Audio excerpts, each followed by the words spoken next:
Those who make peaceful revolution impossible will make violent revolution inevitable. Revolution. First, what is a revolution? Revolution is the solution, hey. The motive of a revolution. Well, nah. The objective of a revolution. We televised. And the result of a revolution. And the methods used in a revolution. I know you know. Put my gun away. Never gonna put my gun away.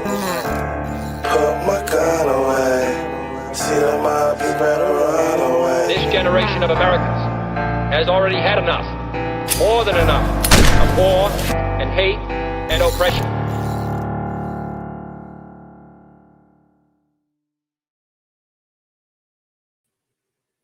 Hello, Internet. Hope everybody's having a fantastic Sunday evening. We had an eventful night last night, and there is a lot of tinfoil hats going on right now. It is a weird thing that's going on with this whole White House Correspondents Dinner shooter thing. It just keeps getting weirder. The whole story just keeps getting weirder. And it's almost funny because I didn't even want to talk about this tonight. I did a video about it last night, so I didn't have to talk about it tonight because there's so many other topics I want to cover. I want to cover the Southern Poverty Law Center stuff. I wanted to cover the January 6th pipe bomber news. I wanted to talk about some surveillance state stuff. I wanted to go over the California debates. There's no way I'm going to have time to talk about all that, especially since I'm going to probably have to take an hour to talk about the White House Correspondents Dinner stuff. It's just bonkers. Yara, nice to see you. Yeah, it is definitely a weird week. So let's just get right into it. We'll go. I already did a video about the White House Correspondents Dinner shooter last night and what we knew last night, but like clockwork, plenty of new things have come out, so we have to talk about them. But I guess we should just do like a quick recap on what we know about them. Danger, nice to see you, bro. How are you doing? Yeah, we'll get right into it. So let's go over to Jeanine Pirro giving her announcement about what they're charging this guy with. So let's see, this is from Disclose TV, and yeah, we'll get started. We'll get right into it. All right. So, yeah, this is Jeanine Pirro talking last night after the shooting, just talking about what they're charging him with. And the shooter, his name is Cole Allen, 31-year-old out of, was it Temecula? Torrance. I think he was out of Torrance, California. And this guy's backstory is weird. So we'll get into it. Right now, the defendant is being charged with 2 counts, 924C, using a firearm during a crime of violence, and a second crime under 111, which is assault on a federal officer using a dangerous weapon. Now, as you all know, there was an individual, a uniformed Secret Service officer, who was shot, and fortunately, he is doing all right and he will be fine. But it is clear, based upon what we know so far, that this individual was intent on doing as much harm and as much damage as he could. And thankfully, because of the checkpoint right outside the ballroom, where thousands of people were situated to hear the President of the United States, because that checkpoint worked, there was no one who was injured. And it was clear where this... Didn't you just say a Secret Service agent got shot? I'm pretty sure that's injured. I didn't think anybody got shot, though. So, I don't know. I'm hearing discrepancies in the story. But how was the dude even allowed to get that far in? Like, everybody seems to be bragging about how efficient the Secret Service was and everything. But Jack Posobiec posted last night that none of the shots hit the actual shooter. If you watch the video, all the Secret Service agents, not all of them, but a handful of them, started firing at the guy. And apparently nobody hit him. So how did he get that far? How did all the Secret Service agents just miss? So that's kind of embarrassing. This defendant was going. Right now, all right. So 31-year-old Cole Tomas Allen. Oh, they're using his middle name now. Uh-oh. That always means that, I don't know, whenever I see the middle name being used, I automatically assume that this is a PSYOP. So okay, we're gonna get into the weirdness in a little bit here, but this is from Diligent Denizen. He says alleged White House Correspondent Dinner shooter has worked at NASA. Cole Tomas Allen was an intern at NASA in 2014, working on AI models for mapping planets, all the way back in 2014. He reportedly graduated from Caltech as an engineer, which is a notoriously hard school to get into. What's up with all the space people, bro? Yeah, so he's referring to the missing scientists, which I hope I'm going to have time to get into this evening, because this kind of ties into that. So this is from the Skiff. He says, Cole Allen's interesting background. He says, oops, my apologies.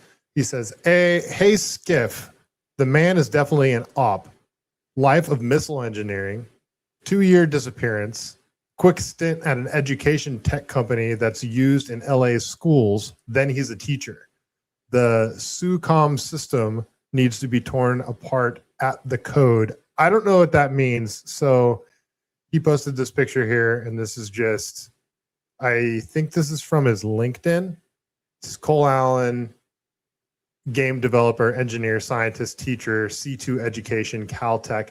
And it's like, how would a teacher, a guy with this background, all of a sudden go all wonky and try to shoot people at the White House Correspondents Dinner? So Los Angeles, California, Cole Allen work from, in 2020, he was a teacher at C2 education.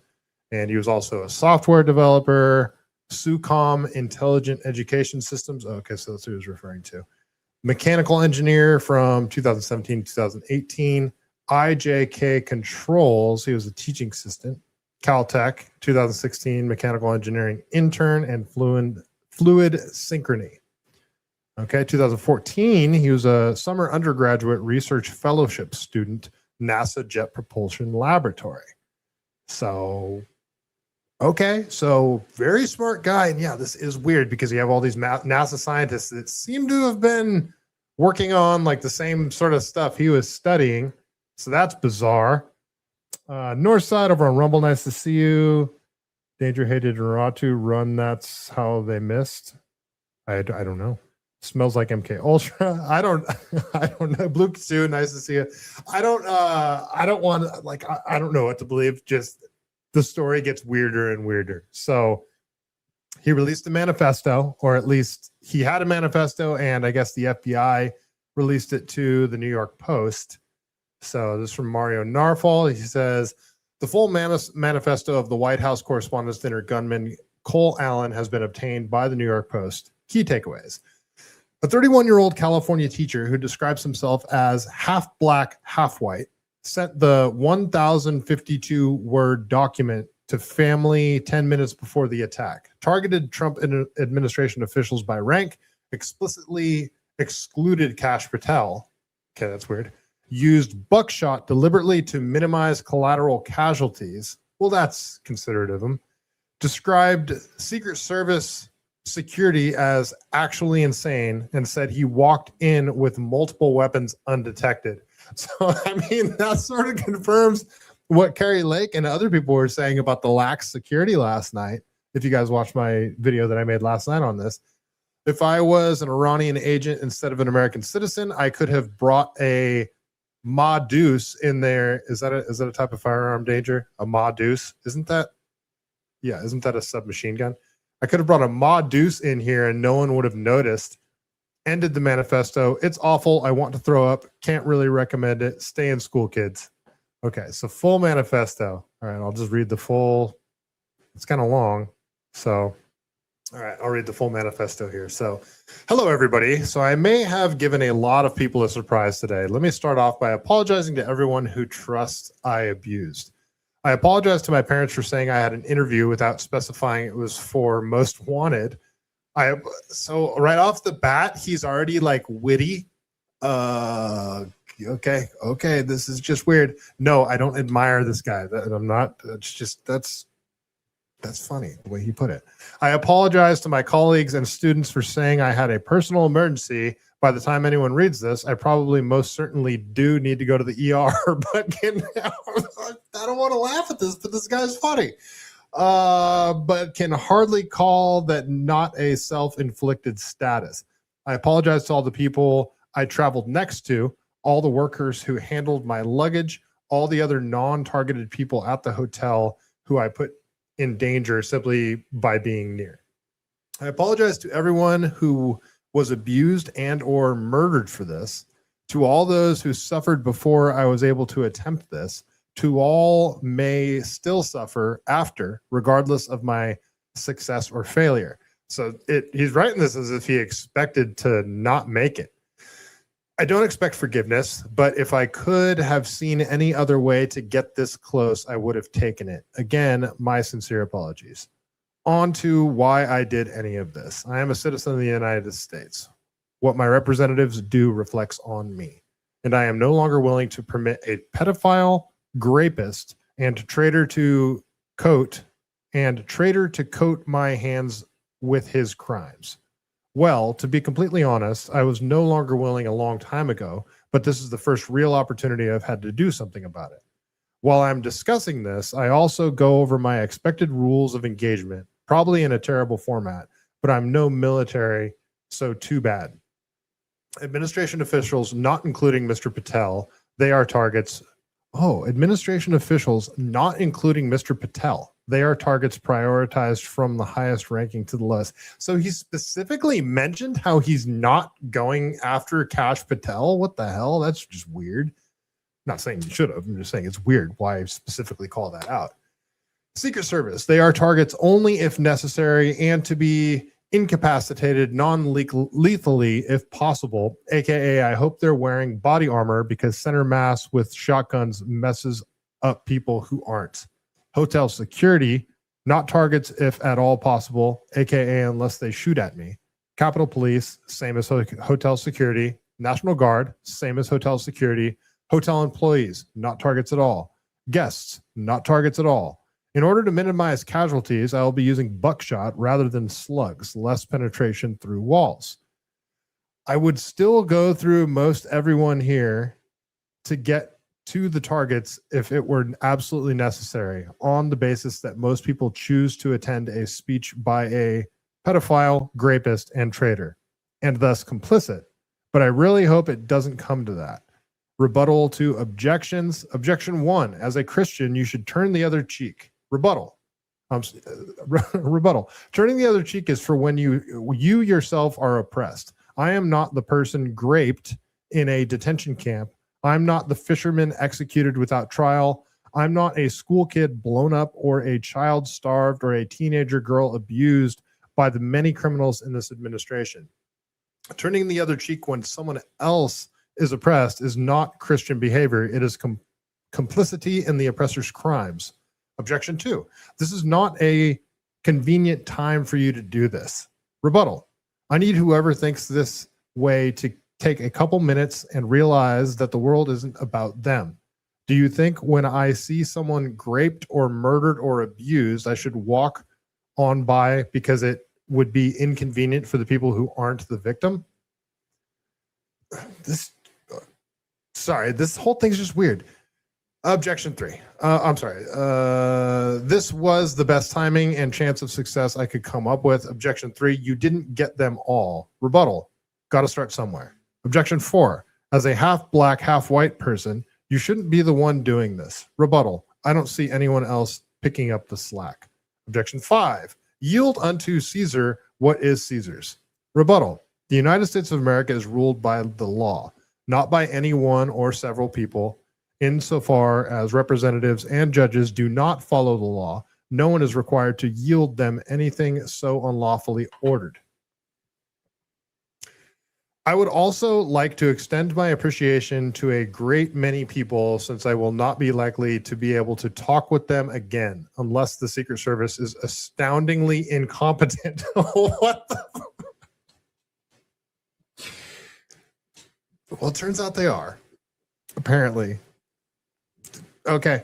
Thank you to my family, both personal and church, for your love over these 31 years. Thank you to my friends for your companionship over many years. Thank you to my colleagues over many jobs for your positivity and professionalism. Thank you to my students for your enthusiasm and love of learning. Thank you to many acquaintances I've met in person and online for short interactions and long-term relationships, for your perspectives and inspiration. Thank you all for everything. Sincerely, Cold Force friendly federal assassin, Allen. Well, I guess you weren't that good, Cole, because you didn't get anybody. So, I mean, that's good. P.S. Okay, now that all the sappy stuff is done, what the hell is the Secret Service doing? Sorry, gonna rant a bit here and drop the formal tone. Like I expected security cameras at every bend, bugged hotel rooms, armed agents at every 10 feet, metal detectors out the wazoo. What I got, who knows, maybe they're pranking me, is nothing. No damn security, not in transport, not in the hotel, not in the event. Like the thing that I immediately noticed walking into the hotel is the sense of arrogance. I walk in with multiple weapons and not a single person there considers the possibility that I could be a threat. The security at the event is all outside, focused on protesters and current arrivals, because apparently no one thought about what happens if someone checks in the day before. It's a valid point. Did they just not check on anybody that was already staying at the hotel? Like, this level of incompetence is insane, and I very sincerely hope it's corrected by the time this country gets actually competent leadership again. Like, if I was an Iranian agent instead of an American citizen, I could have brought a damn Madus in here and no one would have noticed shit. Actually insane. Oh, and if anyone is curious is how doing something like this feels, it's awful. I want to throw up. I want to cry for all the things I wanted to do and never will. For all the people whose trust I betrays, I experience rage thinking about everything this administration has done. Can't really recommend it. Stay in school, kids. Source, the New York Post. So that is a wild manifesto. All right. Well, we'll keep going here. Danger Modus is a 50 cal. Oh, okay. Thank you, sir. Appreciate it. It's got a Luigi Mangione main player energy. Sure does. Even though we've never heard Louis Mangione speak, right? Jake's Customs Parts. Nice to see you, man. Thanks for joining. Yeah, Yara, saw your post. Thanks, Santa Cruz. All right. Let's keep going. Thanks for reposting, Yara. I appreciate it. Okay.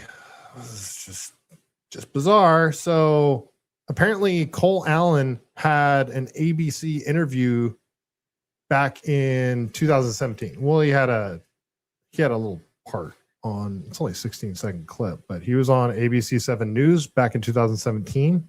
So let's watch this quick clip. Cole Allen developed a prototype for a wheelchair emergency brake. The wheelchair brakes tend to lock the wheels, but don't actually lock the chair to the ground. The idea with this is to prevent it from moving at all. Cole Allen developed a prototype. Okay, so I'm not getting the MK Ultra vibes, you guys. Personally, I'm not. This guy seemed very clear-minded and had an objective. Like, he doesn't sound crazy. And also, like, with the other stuff, like the Thomas Crook stuff, like how fast his social media got scrubbed, and there's just a lot of, there's weird stuff involving this one too, but we never heard anything about Thomas Crooks. We saw him in the BlackRock commercial, but they said he didn't have a social media footprint, even though there's tons of comments that he left on different YouTube channels. And yeah, so I don't know. And there was also another shooting in Texas a few years ago that had some weird things going on with it, with Bellingcat, the reporting that Bellingcat did on it. Anyway, we'll keep going. I think that was in Allenville, Texas, something like that. The guy that a single officer took him out. Guy had an AR, started shooting people outside Fuddruckers. Like, that's literally where he was. All right. Anyway, let's keep going. This is okay. So, I don't know if this is a real picture because it's so easy to fake stuff, but a bunch of people are pointing out that he's got a picture wearing an IDF shirt.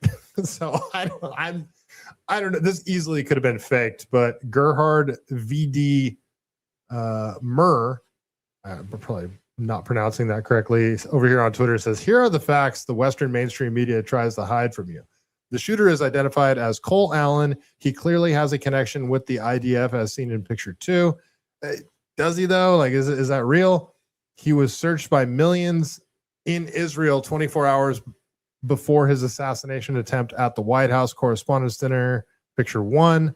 Caroline Leavitt said there will be shots fired at the White House Correspondents' Dinner with the Fox News reporter reacted with a laugh. That was weird. That was super weird. I played that if you guys watched my video that I made last night. Caroline Leavitt did an interview before the White House Correspondents' Dinner and said, oh, this is going to be spicy. You want to watch Trump's speech tonight? There's going to be shots fired.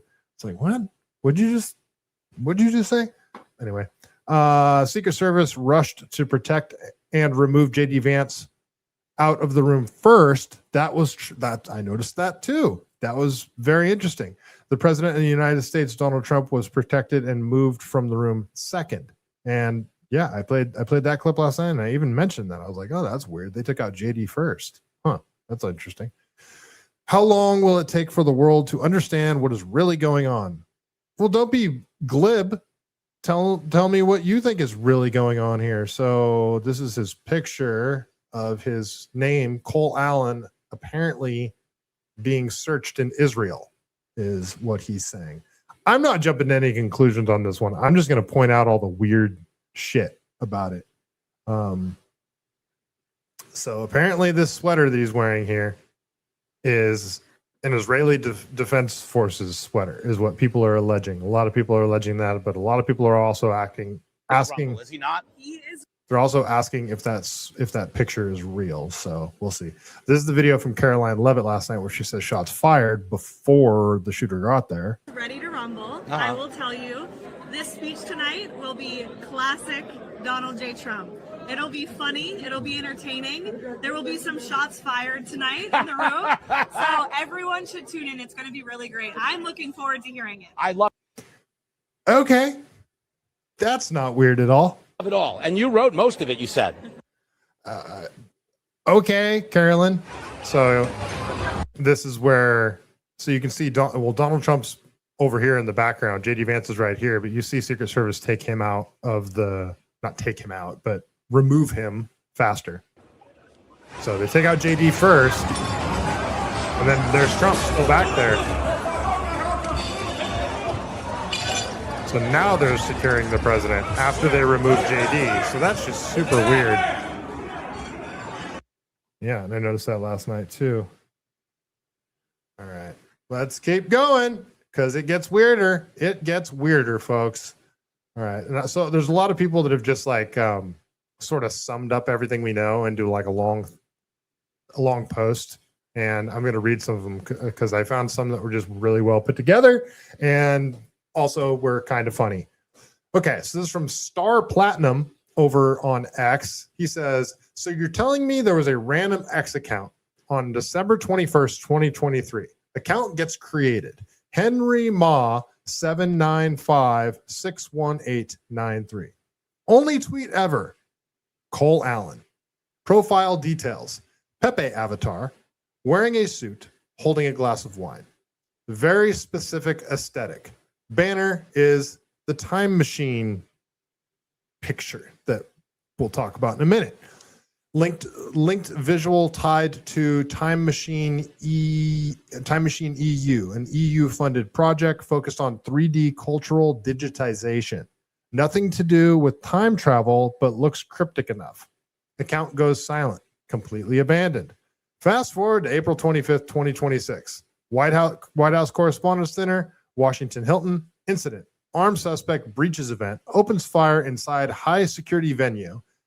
Identity revealed, Cole Tomas Allen, 31 years old from Torrance, California. Same exact name. Tweet resurfaces immediately. Timing. Tweet made years before attack, still visible. More details start connecting. Cole Allen profile, Caltech graduate, mechanical engineering degree, Master's in science in computer science in 2025. NASA JPL intern 2014. Worked on planetary modeling. Same year, NASA publishes technical paper testing Orion's fairing separation. Lead author Henry Martinez. So that was the name of this X account that he's talking about. Lockheed Martin engineer. Now the overlap. X account name Henry Martinez. NASA author Henry Martinez. Allen, NASA intern, same year. And that one line still sitting there, posted years before anything, Cole Allen. So just super weird. Like, what the hell? This simulation that we're living in sucks. It's stupid. I don't like it. It's annoying. Okay, enough cryptic music, dumb stuff. Keep going. There's more. So this is just all right. This is where it gets off the rails. I'm not saying I believe in any of this stuff, but it's just weird because everybody's pointing it out, and it's so weird. It's funny. So here's MJ Truth Ultra. He said the events last night just got even weirder. The Pepe account that posted the shooter's name a few years ago, his header background, I found the source of that image. Besides being later linked to a Time Machine website, the image looks like a superimposed image of President Trump at the Butler assassination attempt. Do you see it? OMG. This is the wild part. That original image even predates the Butler assassination attempt. It was published on October 28th, 2021. The Butler assassination attempt occurred July 13th, 2024. To add in even more spice to the Butler connection, watch the video. Is that the same woman? Source of the image is, I got the website pulled up, so we'll go to that later. But I don't get, so they say like de-digitizing the picture. So I don't know what this means. Like what software are you running through to get this image? So let me minimize myself here so you guys can see a little better. Oops, wrong one. Stand by. This one? Okay, all right. So this is the Time Machine image that they're talking about. So, I mean, it just looks like crazy colors, right? So then people are putting this up. So you've got the famous picture of Trump standing up saying fight, fight, fight after he got shot in the ear. And then they sort of like morph it into the digitized picture. Like here's the third one where my cursor is. I mean, you can still see like Trump's head's right here where my cursor is. Trump's hand is right here. And then if you go all the way to the final picture, like you can still see Trump's head right here and his hand right here. Like, what the hell? Like, here's his hand, here's his head. Yeah, it's just bizarre. We'll watch a video. All right, that's the shooter being taken down. Oh, so yeah, did you remember this lady from the Butler shooting, the Butler assassination attempt? This Secret Service agent, she sort of went viral. Oh my God. Is that the same lady? Oh shit! Don't even tell me. Is that her? Oh man. Oh my God. Get out! Get out! Get out! I mean, it very well could be. She is a Secret Service agent. So, I mean, I imagine she'd be assigned to the same detail.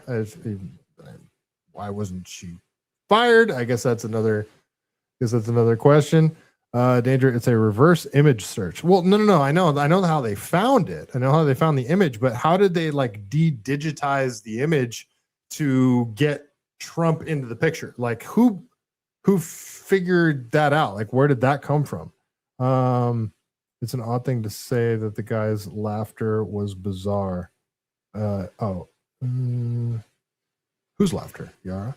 All right, let's watch the video. Well, we'll talk about this Henry Martinez account a little bit first. So This is from Jason Rink over on X. He says, B. Henry Martinez participate in summer undergraduate research fellowship at NASA's Jet Propulsion Laboratory in 2014 with Cole Allen. Join X in December of 2023. Follow no one. Upload background image from timemachine.eu that vaguely resembles an iconic Trump assassination attempt photo that won't happen for another 7 months. Upload Pepe profile pic holding a glass of champagne. Tweet 2 words, Cole Allen. Log off. Wait more than 2 years. Get 20 million impressions and 10,000 followers in 12 hours. The comments are hilarious too. The comments under this. The reporter's laughter was maniac. Yeah, that's manic. Yeah. You're talking about the reporter with Carolyn Leavitt? I think that's who you're talking about. Okay. So this is from Fletcher17. So this account that called out the shooter a few years back has no grok button. That's only reserved for government accounts, he says. So everybody's account has the grok like logo next to it. Like if you guys could see this here.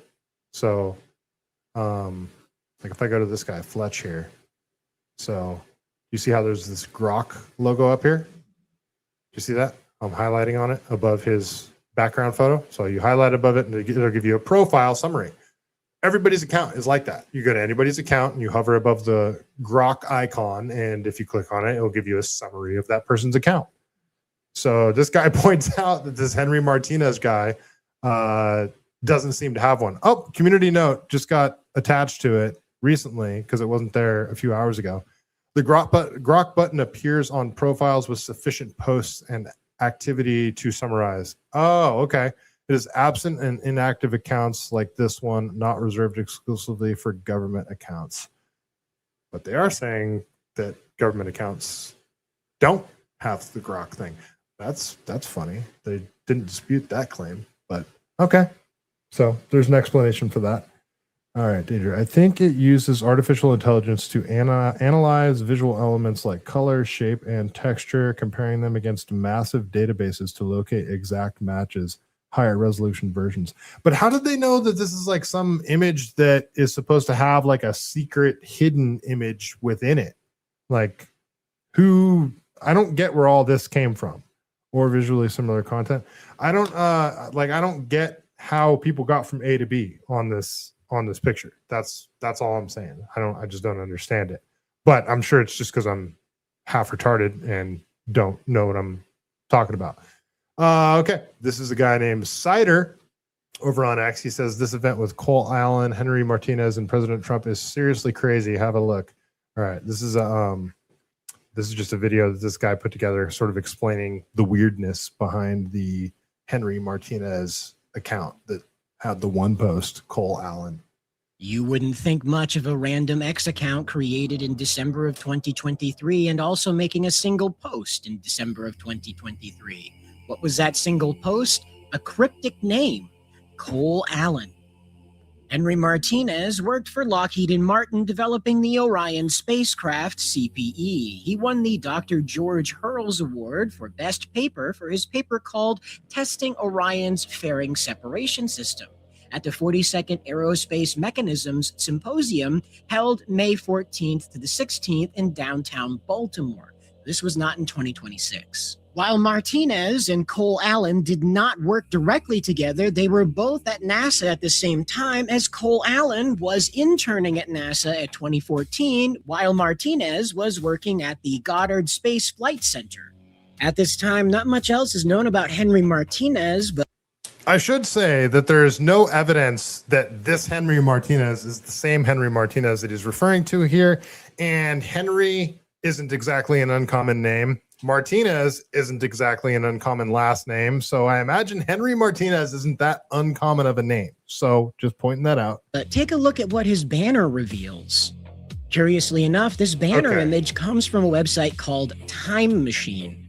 Almost a year later, the image would be used as a cover photo for a song uploaded by Chocolate. The song's title, 4 Chargers. Coincidentally or not, the number of people in the photo it aligns with is 4. Henry Martinez has not surfaced again to make another post, and as far as we can tell, Cole Allen has not mentioned Henry Martinez in any of his social media posts or while teaching. You have to ask yourself, what happens next? Well, this news report provides a bit of context. It's a little freaky though, so brace yourself. They say art imitates life, but in this case, is Oh yeah, this is funny, the whole Barron Trump thing. art a prophecy? Author Ingersoll Lockwood wrote a series of books over 100 years ago about a super rich kid named Barron Trump. One of the books is titled Barron Trump's Marvelous Underground Journey.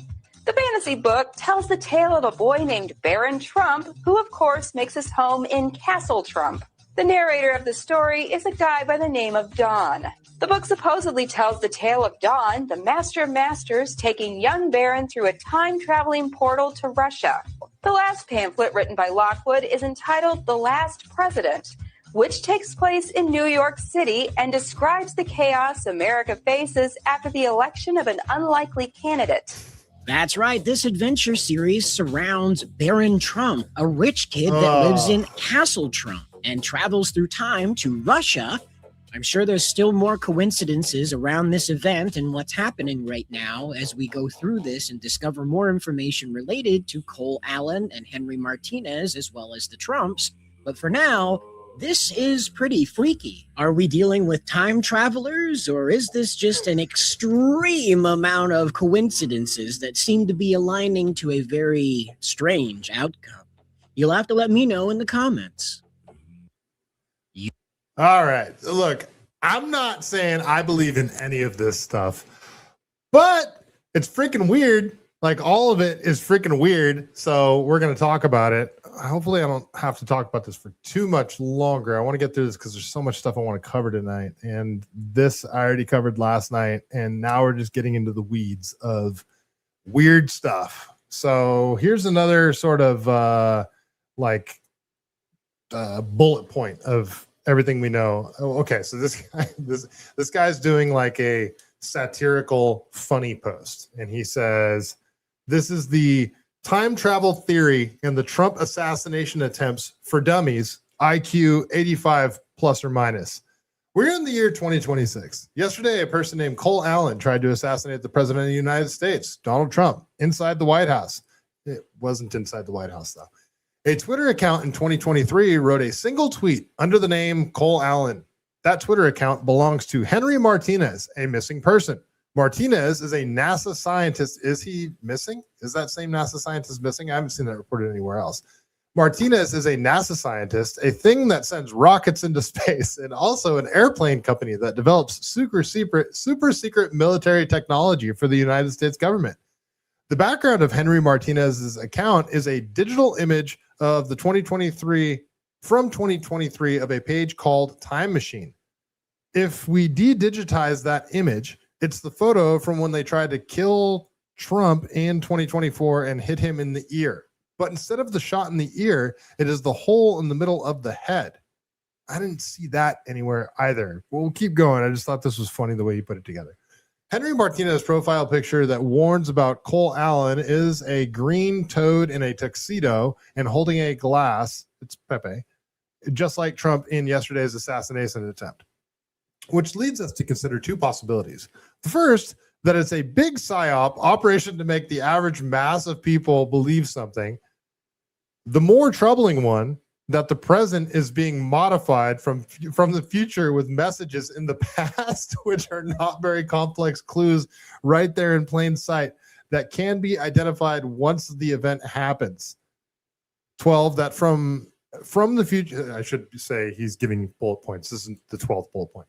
That from the future, a group of scientists discovered time travel, possibly through a new dimension inside atoms, maybe related to proton accelerators. Doesn't he mean particle accelerators? They only send some kind of basic information and leave it in places and times that those sending the message can't determine exactly. The reality we live in doesn't belong to us, possibly since some big event like 2001, the 2009 crisis, Trump's election, or the Iran war, which is really why it seems so crazy. Okay, and he attached the, like, here's the pictures again. So like this is the image. We'll go, we'll go to the website. The website is it's two posts away. So we'll keep going until we get to that. So this is just the Cole Allen post again. So this is the single solitary post this guy Henry Martinez ever made. The comments below it are freaking hilarious. Just scroll down because I already read some of them on my show last night. Uncensored AI. Oh, okay. Morgan Ariel, psycho. Somebody else says the reality about reality is that in reality isn't real, isn't really real. Yeah, the comments under this post are freaking hilarious. The how is what we call a psyop. This is Amity. She just does the Obama meme. Back to the Future memes. MK Ultra Patsy, guess his number got called. He doesn't sound like an MK Ultra Patsy, and we actually got to hear his manifesto immediately. So that's also strange. Usually if there's like something, usually when there's like the Tyler Robinson thing, we don't learn shit. They keep all that information for us. Okay, so this is from Mario Narfall, and I got to read the whole thing, so I'm rubbing my eyes to make sure that they're good to read a bunch of stuff. So from Mario Narfall, he says, we've talked about all the different theories surrounding yesterday's attack on the White House Correspondents Dinner, but one theory is stranger than the rest. We are not saying we believe any of this, but it is too strange to not cover. A dormant X account under the name Henry Martinez posted only one tweet in 2023, the name of the shooter, Cole Allen, and then went completely silent. The account's profile picture was a Pepe frog in a tuxedo holding a glass, which people are noting matches Trump's appearance at the Correspondents' Dinner. So that's the other like coincidence with this whole account. The account's header image has now been traced to a source photo published on October 28, 2021. And the image appears to some to contain a superimposed figure resembling Trump at the Butler assassination attempt. The problem with the theory is that the Butler shooting did not happen until July 13, 2024, nearly 3 years after the image was published. The account's header also linked to something called Time Machine. So the full conspiracy bingo card reads, Pepe and a tux, a shooter's name posted years earlier, a pre-Butler image that looks like Butler, and a time machine reference. It is a wild string of coincidences. Is it a wild string of coincidences, an elaborate troll, a 4chan plant, or something stranger? I can't explain it, but I definitely don't believe in time travel yet. But the internet is going to internet, and this is genuinely pretty weird. I said in the video I did last night that the tinfoil hat stuff was going to go off the charts today, and sure as shit it did. I didn't see this until this morning, this whole time machine stuff. So this is the website here. So time machine, this is their splash screen. Like this is the actual image that homie had as his background photo. So like I don't just the Trump Butler thing just doesn't immediately jump out at me. So yeah, again, how did they get the Butler thing from it? So Danger, you said it's basically a jumbled picture, kind of like taking a puzzle and mixing up all the pieces. How do they? Is that what this is? So this is from May 2022. Partnerships 3D digitization. Study on quality in 3D digitization of tangible cultural heritage. Building a time machine. These are the tabs on the website. They got About Us, Building a Time Machine Academies, Newsroom, Events. Let's go to About Us, Time Machine. So explore the history of Time Machine. Time Machine, invigorating European history with the big data of the past. Time Machine is aiming to join Europe's rich past with up-to-date digital technologies and infrastructure, creating a collective digital information system mapping the European economical, social, cultural, and geographical evolution across times. In the proposed approach, digitization is the only first step of a long series of extraction processes, including document segmentation. Is that what you're talking about, Danger? including document segmentation and understanding enhanced by augmented virtual reality applications, leading to simulations. Leading to simulations of the hypothetical spatiotemporal 4D reconstructions. What? What are you talking about? We do live in a simulation, don't we? Don't we, guys? Everything this I want a new simulation because this one is stupid and I don't like it. Such computational models are key resources for developing new critical reflections on our past and future, enabling new insights for historians, social scientists, creative arts professionals, policymakers, and for the general public, with a significant common denominator contributing to informed decision-making from everyday life to academic, professional, and political matters. Adding a new dimension to the past, Time Machine aims to develop the big data of the past, creating a huge distributed digital information system mapping the European social, cultural, and geographical evolution across times. This large-scale digitization and computing infrastructure will enable Europe to turn its long history as well as its multilingualism and interculturalism into a living social and economic resource. What? I don't even know what I just read. I don't even know what did I just say? What does that mean? I'm too dumb to get any of this stuff. And they got a picture of the information mushroom here. Like, I don't know what any of this stuff is, you guys. I'm too dumb. Can one of you guys break this down for me in the chat? What is happening? I don't get any of this. This is stupid. I don't like it. Yara, we deserve better psyops and simulation. Yes, that's what I'm saying. Like, are we being trolled right now? What is happening? This is just so bizarre and freaking weird. All right, enough with the simulation psyops. Let's go into let's talk about the memo that went out, the talking points memo that went out. So this is from Matt Royer, and he took a screenshot of all these different influencers on X and what they posted, and some politicians. So he says, Ashley St. Clair, that's Elon's baby mama, Ashley St. Clair confirmed the White House runs group chats telling these accounts what to post within minutes of shots fired tonight, before there was any news of casualties and before the president said this exact talking point. This was the chat in real time. So you've got all these accounts. So you've got Andrew Colvett, Libs of TikTok, Jack Posobiec, End Wokeness, Wall Street Mavericks, Meghan McCain, Tara Bowl, Dustin Grage. If you guys aren't on X, you probably don't know who a lot of these people are, but they are all Con Inc. influencers and a couple of neocon politicians. And you got Cernovich, who I actually like Cerno. Tom Fitton, Geiger Capital, Buzz Patterson, Sean Farash, Nick Adams, Randy Fine, and Brennan Hollyhand. So all of these posts, I'll just read the post. I won't even say who's saying them, but it's all the same thing. So all those names I just said, you've got, this is why President Trump needs to build the White House Ballroom. This is why we need Trump's ballroom. Thank God President Trump is building a ballroom at the White House. Now you know why the left is suing to block Trump's privately funded White House Ballroom. We need the White House Ballroom. I don't want to hear any more effing criticism of Trump's new ballroom at the White House. Now you know why they don't want Trump to build a ballroom in the White House. I don't want to hear another word from Democrats about the White House Ballroom or DHS funding now. Cernovich had the most elaborate one.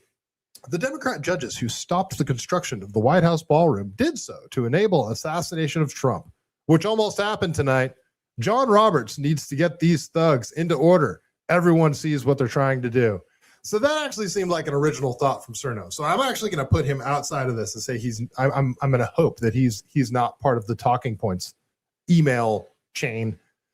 Tonight is one more reason for the new White House Trump Ballroom. If only there was a ballroom at the White House where they could host secure events. The White House Ballroom is looking better and better. Would be real nice if the White House had its own ballroom, huh? Build the White House Ballroom now. Randy Fine, we'd better never again hear a peep from anyone complaining about the White House ballroom. When Democrats don't get their way, they get dangerous. Build the White House ballroom. So clearly the talking points went out. So there's no way that was a coincidence. There's definitely some sort of email chain that a bunch of different people are on. And it's like, here's your talking points for the day. Go ahead and post all this stuff. How embarrassing is that though? Like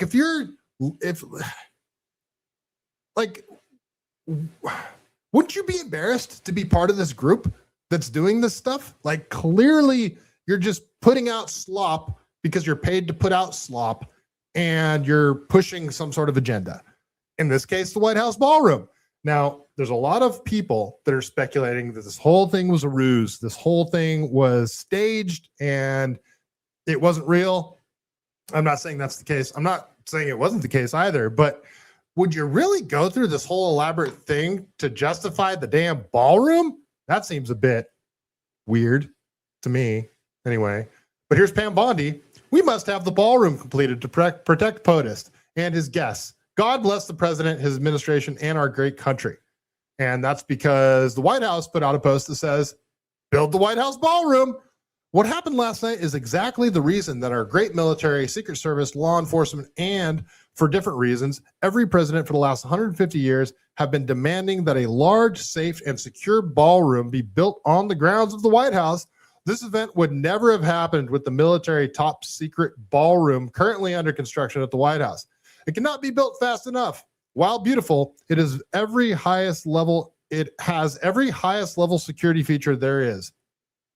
Plus, there are no rooms sitting on top for unsecured people to pour in, and is inside the gates of the most secure building in the world, the White House. The ridiculous ballroom lawsuit brought by a woman walking her dog who has absolutely no standing to bring such a suit must be dropped immediately. Nothing should be allowed to interfere with it when its construction, which is on budget and substantially ahead of schedule. Thank you. Better build the ballroom. Okay, let's keep going. This is from Shadow of Ezra. He's posting a clip from Fox News here. It says, President Trump, now is the perfect time for Congress to immediately approve FISA. Never let a crisis go to waste. Isn't that the famous Hillary Clinton quote? So start again. President Trump now says the perfect time for Congress to immediately approve the FISA domestic spying program for the national security reasons that the military really needs it. Trump says he's willing to give up his liberties for safety, even though FISA was weaponized against him by bad people. I'm willing to give up my security for the military. All right, let's watch this clip from Trump talking to Fox News. Surveillance tool that expires this coming week. It obviously allows the FBI to surveil potential terrorists who are overseas. And we don't know right now if this individual was radicalized by somebody like that. But do you think about the importance of having these tools to protect our country from these kinds of threats? And how will you get that message to Congress when there's a Congress right now that's skeptical about renewing those powers? Well, Jackie, I know both sides of it because FISA was used against me and very, very viciously by a dirty cop. You know, we had the Comey gang, Comey and his remnants, and it was used against me. And they used it very illegally. I mean, they signed court orders that were illegal. Mm-hmm. Every one of those people should be prosecuted, frankly. It was used against me. Now, that's the bad news. The good news is that the military really needs it, and it's really needed for national security, and there's a division, but I was willing to give that up. I mean, because, again, it was used against me more than anybody else, and by bad people, by sick people also. These are sick people. Comey was terrible. He was a horrible, sick person. He had real problems. And I use the word to describe him. He was a dirty cop. It's an old-fashioned term, but he was a dirty cop, bad guy. And there were other bad guys. And they used FISA illegally. They used it for a purpose that wasn't supposed to be used for. Okay. On the other side, you have the military. They really need it. General Raisin Kane. Look at the success we had in Venezuela. Look at the success we're having with Iran. I mean, Iran is decimated. And we got a lot of information by using FISA. I think we would have been very successful regardless, but it made the job a lot safer and a lot easier. So I would say, and what I've done, and I've told people, I'm willing to give up my security for the military, because ultimately that's, to me, the highest cause is the safety of our nation. Oh, give up your liberties for the illusion of safety, folks. That's what Donald Trump wants here. All right. So what we learned from this whole event is that we need a ballroom and FISA. So that clearly is the most logical outcome from all of this, is that they pass FISA and continue building the ballroom. Obviously. I mean, who couldn't come to that conclusion? Okay, this is from Mario Narfall. He says, Trump admitted that he deliberately resisted Secret Service during the White House Correspondents Dinner. I wasn't making it that easy for them. He wanted to see what was happening before complying with their protective protocols. Let's watch this quick clip from 60 Minutes. There's another one where Trump got pissed, and I'll pull that up while we're watching this one. You see the security moving quickly, right, within seconds, grabbing the vice president by his coat, lifting him up, bringing him out. Then the counter assault comes in. Took 10 seconds for them to flank you, Mr. President, and then 20 seconds to get you out. It looked chaotic. At one point, you were down. What was happening? Well, what happened is it was a little bit me. I wanted to see what was happening, and I wasn't making it that easy for him. I wanted to see what was going on. And by that time, we started to realize maybe it was a bad problem, different kind of a problem, bad one, and different than what would be normal noise from a ballroom, which you hear all the time. And I was surrounded by great people, and I probably made them act a little bit more slowly. I said, wait a minute, let me see, wait a minute. So, I'm telling guys. Just at that moment where it looks like you go sort of down with the service, you were telling them to wait? Well, I know what happened is then I started walking with them. I started. Uh-oh, I think my dog's doing something she's not supposed to be doing. I might have to take a break here. Walking, and they said, please go down on the floor. So I went down, and First Lady went down also, but we were asked to go down by the agents as I was walking. In other words, they wanted you almost to crawl. I was standing up, pretty much. I was standing up, and Molly, then turned around the opposite direction and started pretty much walking out, pretty tall, a little bent over because I'm not looking to be standing too tall. And but I was walking out. It was pretty about halfway there, and they said, "Please go down to the floor. Please go down." All right, I'm sorry, guys. I got to play this next clip, and then I'm going to try to go let my dog out to pee because she's freaking out. So to the floor. So I dropped to the floor. So did the First Lady. All right, here's this next clip. That would be pretty funny if my dog just peed on the carpet right behind me. All right, so let's watch this. Trump gets pissed because she brings up the remember the manifesto that I read where he mentions that he's tired of being ruled by pedophiles, essentially. Well, this chick from 60 Minutes brings it up, and Trump got pissed. So I'll play that for you while I let my dog out to pee. So-called manifesto is a stunning thing to read, Mr. President. He appears to reference a motive in it. He writes this quote, administration officials, they are targets. And he also wrote this, I am no longer willing to permit a pedophile, rapist, and traitor to coat my hands with his crimes.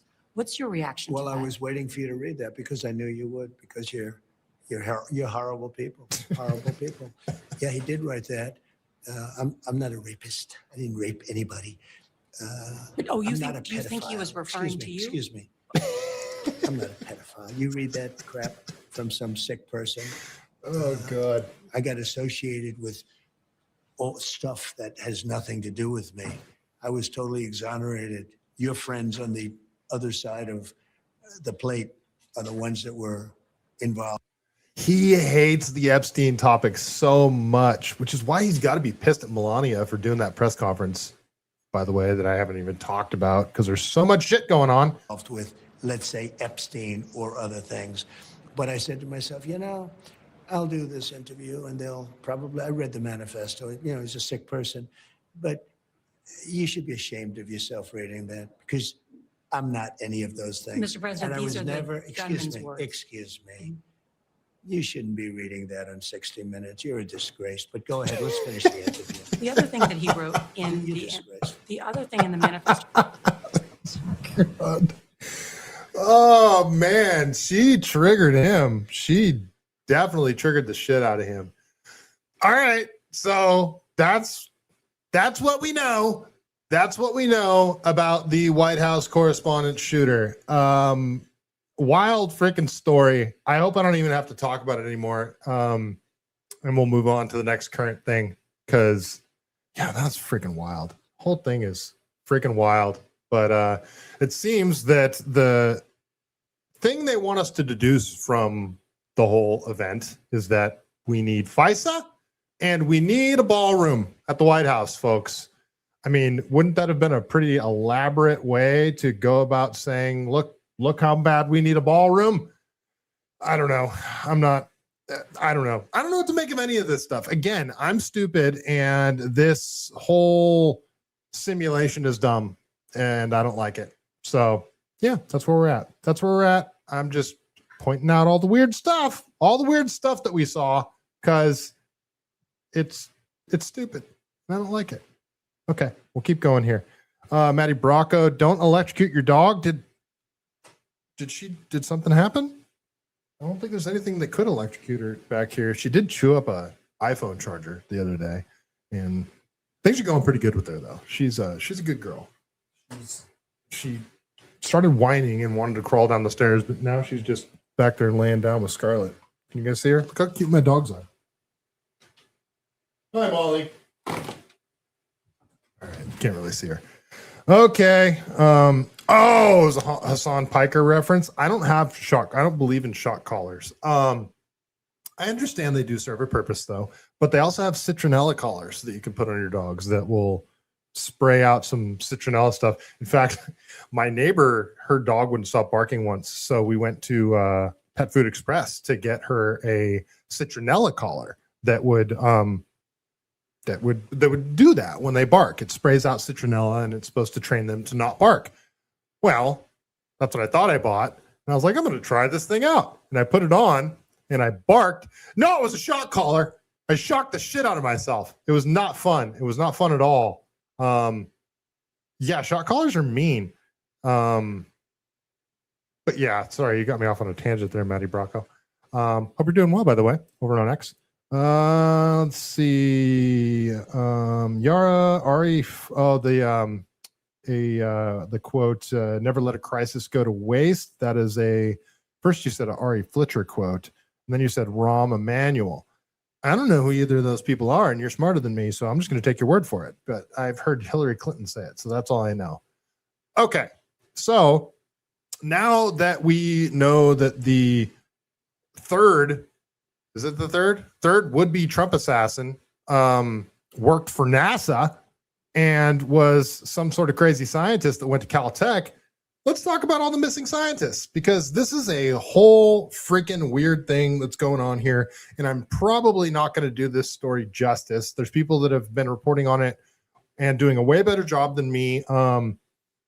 One is named Stephanie Harlow. She does like true crime stuff on YouTube. She is fantastic. She's awesome. I highly recommend everybody go watch her Boys on the Tracks series that she did. It's like a 3-part thing she did. Each episode is like 2 or 3 hours, and it's awesome. It's about the whole Bill Clinton, Barry Seal. I don't want to ruin anything. I kind of already did, actually. When I first started watching it, I didn't even know that's what it was about. It's about these 2 kids that were found dead on train tracks in Arkansas. And she tells the story so awesomely. And she has like a lot of really good production value. Like, she does a really good job. She's a really good storyteller. She just did an episode on the missing scientists, and she dove deep into it, and she did a way better job than I'm about to do right now. But since you're watching, we'll talk about it. Let's go over to the Daily Mail here, because the Daily Mail's been reporting on this. They do like a new article every time another scientist goes missing, and I think we're up to like 15 of them now. But this was This was when I'll go to this view since you guys aren't going to read along with me. I think this is when this is from when the 9th scientist goes missing. So from the Daily Mail, it says mystery surrounds death. So there's some that are missing and some that are dead. Mystery surrounds death of 9th scientist tied to U.S. secrets as disturbing pattern grows. So yeah, sorry, my brain moves too fast sometimes. I got ahead of myself and I was going to say something, but now I'm not going to. I'm just going to read the article. Another scientist with ties to America's space program has now joined the growing list of deaths and disappearances around the U.S. Michael David Hicks, a research scientist at NASA's Jet Propulsion Laboratory, JPL, which JPL, I talked about this a couple of days ago or last week or whenever. JPL has a lab in San Jose that happens to border my friend's property of this ranch that we used to go partying at. Her family owns 1,370 acres of land over off San Felipe Road, like way back in the sticks. Danger, it's actually kind of by the shooting range that you go to. What is that, Metcalf? Michael David Hicks, a research scientist at NASA's Jet Propulsion Laboratory, JPL. Is it JPL? I think it's JPL, sorry. Passed away on July 30th, 2023 at age 59, but the cause of death was never made public and no record of an autopsy has ever been performed could be found. Hicks, who worked for JPL from 1988 to 2022, was credited with publishing over 80 scientific papers and was part of multiple teams helping NASA understand the physical properties of the comets and asteroids. Specifically, Hicks was involved with a DART project, NASA's test to see if humans could deflect dangerous asteroids away from Earth.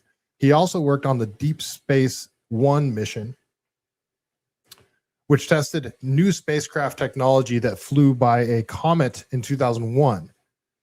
While there have been no public allegations of foul play, Hicks's case marks the 9th person with ties to America's space or nuclear secrets who has died or mysteriously vanished in recent years, which has set off alarm bells among the U.S. national security experts. Moreover, 3 of these scientists had close ties to Hicks, as all of them worked at Jet Propulsion Lab or participated in NASA missions there. Monica Reza, JPL's new director of Materials Processing Group, vanished without a trace in June of 2025, just months after beginning her tenure at the NASA lab. 2 other men with deep ties to JPL died recently, including a longtime coworker of Hicks, Frank Maywald, who died in July of 2024 at age 61, with even less public acknowledgement of his untimely passing. Meanwhile, astrophysicist Carl Grillmar, 67, was murdered on the front porch of his home on February 16, 2026. The California Institute of Technology researchers' work was heavily supported by NASA's JPL, and Grillmar was personally involved with major space telescope missions led by NASA. Also, the guy that shot him was found lurking around his property like a week or a month before, and he had firearms on him, and he gave some excuse to the cops, and they let him go, and the guy ended up coming back and killing him. So that's weird. Here's a bunch of the people that have gone missing or have been killed: Frank Maywald, Carl Grimmer, and Monica Jacinto Reza. They're all linked to NASA JPL. And then they've also got Michael David Hicks, who worked on deflecting asteroids from Earth, who's also linked to JPL. Then you've got Los Alamos Lab, so you've got Melissa Cassius, Anthony Chavez, both linked to Los Alamos. And then this is the really interesting one. This is the most interesting case. William Neal McCasland, and he's linked to AFRL, which I believe collaborates with Los Alamos, and he's also linked to Wright-Patterson Air Force Base because he was in the Air Force. So we'll go to his case next because this one is weird. Oh man, my stuff went to sleep. Okay, so this guy just went. He's in California, Southern California, and he just went missing, and it's weird. He left the house, and all he brought with him was like his revolver. And his wife, I got a 911 call from his wife. So let's play that 911 call because it's weird. His wife's like, yeah, my husband's gone. He said he's like, I guess he went out for a hike because all he's missing is all that's.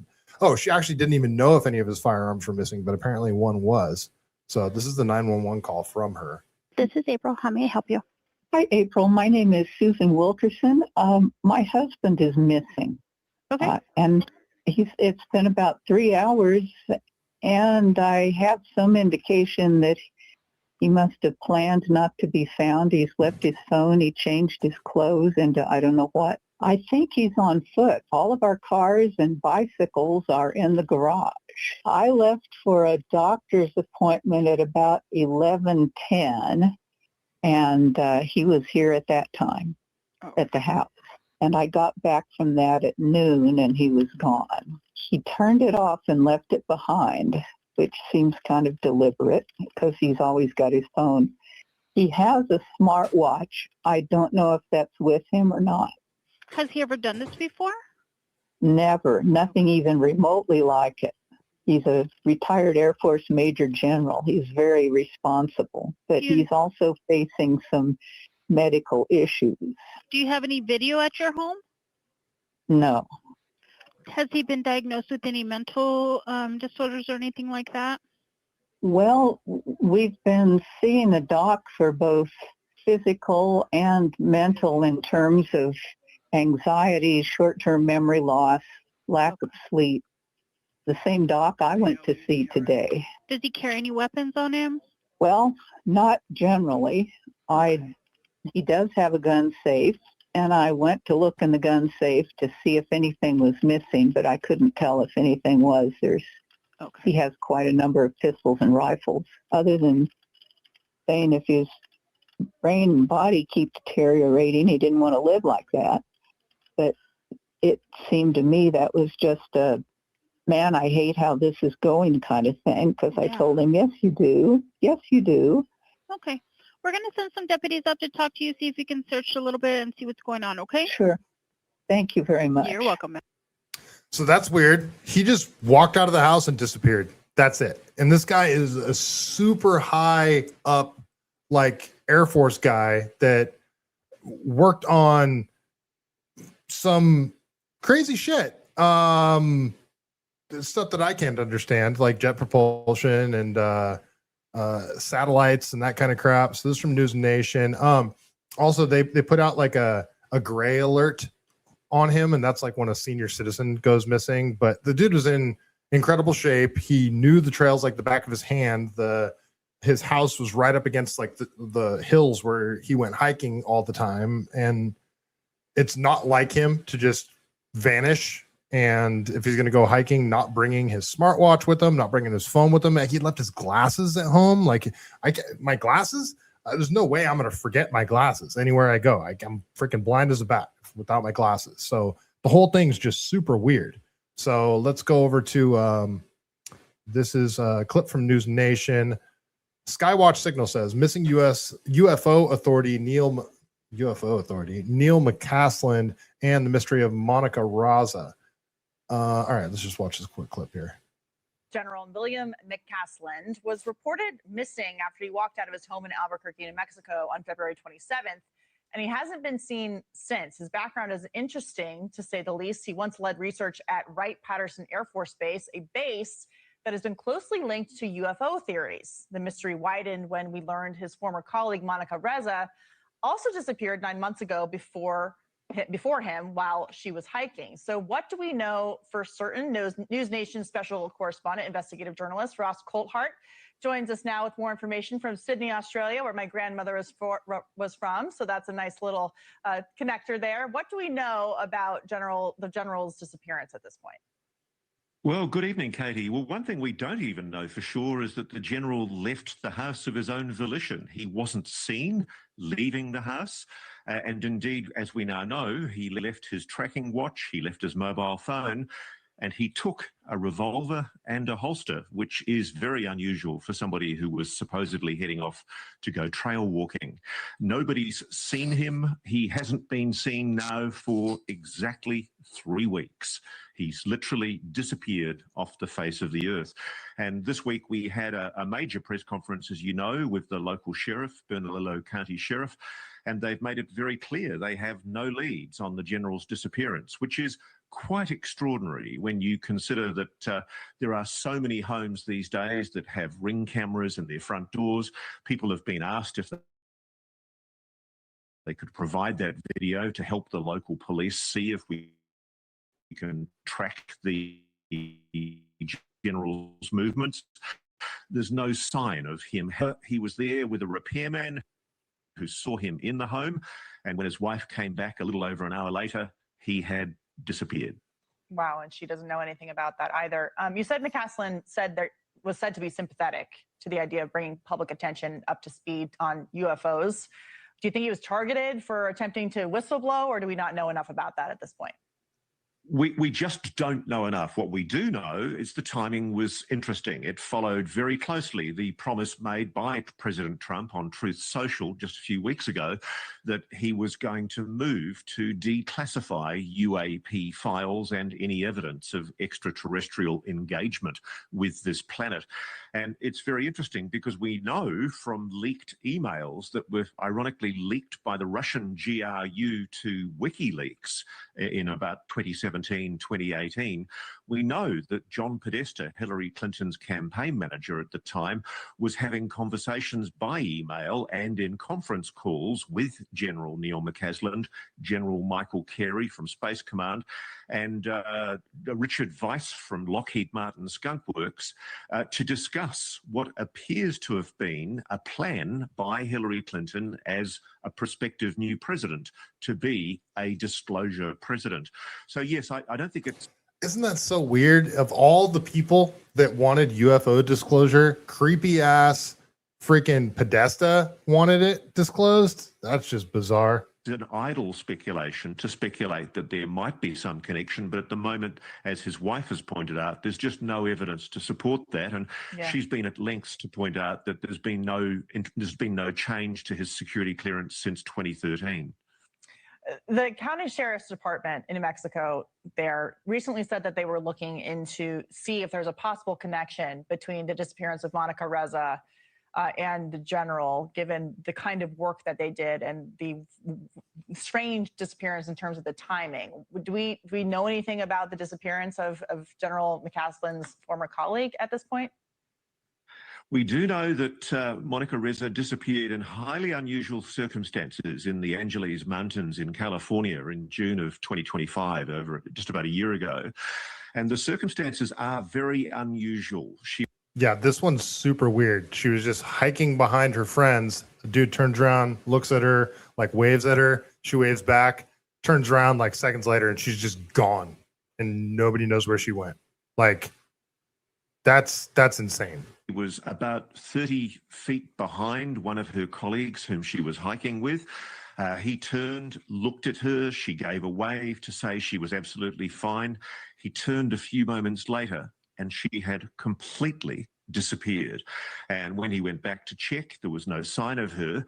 What adds to the intrigue with the disappearance of Ms. Reza is that while the search was still going on, while helicopters were in the air and search and rescue parties were still searching for her, someone unknown posted a death notice announcing that she died on the first day of her disappearance. There never has been any formal obituary, no formal death certificate, because Monica Reza's body has never been found, and there's no evidence at all on who provided that death notice. It's quite sinister and unusual. So that's weird. Just two people just vanishing completely that happen to be working on the same super top secret rocket propulsion UAP type stuff. Like, what the hell? What the hell is going on? Keep going. Same topic. So this is also regarding William McCasland. I apologize. This is a Fox News clip. Play this really quick. Now, one of the missing is 68-year-old retired General William Neal McCasland. With ties to the UFO community, this one's raising a lot of eyebrows. It happened very recently. He used to work on a classified space program at a research lab at an Air Force base in Ohio. He disappeared not too long ago, in February of this year. In a 911 call, his wife said that she had some indication that perhaps he did not want to be found. So that has set off a lot of speculation across the UFO community. What happened to him? A lot of interesting details about him. He left his phone behind. He went for a hike and then just disappeared. Now, one of the missing is 68-year-old. The conspiracy community is losing their mind on this one. So this is, who is this chick? This is another woman that was working on the same kind of stuff, and she's been posting a lot of videos leading up to her disappearance, or her death, I should say. And she's talking about some sort of 0 point energy thing that she was trying to solve, and was threatened multiple times to not try to solve it. So yeah, this one's weird. Okay. So now everybody's waking up to what's going on now. Almost 3 years after her death in 2026, just today, Amy's co-founder Samuel Reed would actually make a public statement about her as well. Don't tell me it's gone. Don't tell me it's gone. Hang on. All right. Well, fortunately, I've backed it up and I do have the files here. Okay. She said, I refrained from posting this for 4 years since my co-founder Amy Eskridge was killed. If I sent these texts to her before I died, I would expect her to disclose them to the world for the truth to be brought to light. I no longer fear their death threats. God bless your soul, Amy. And I've got all of these posts here backed up in very large messages, which I'm going to show you right now. So this is what was said. All right. So basically, it's a bunch of messages that she has sent him. So here it is. She said, FYI, I've been getting death threats every day repeatedly for the past week or so for my recent work. Like I finally crossed some line with my own independently developed theory and it got surveilled. It tipped me over onto some effed up kill list. I left myself a voice note on my hacked phone about some super heaty shit that I figured out. And then the daily death threats immediately started rolling in on a daily basis. So she's saying she left herself a voice message about some really high level project she was working on. And that's when the death threat started, because her phone was being monitored. So they intercepted a message to herself. She said, the past week has been absolutely horrible. I don't even know how to explain it. The most heinous death threats you can imagine. I've been telling people the closest to me over the past few days, I absolutely did not off myself no matter what you hear. I've told so many people over the past week that it's simply impossible to take them all out. God damn it. It was just everything Bob Lazar said in a technical sense in the Cornell, and said,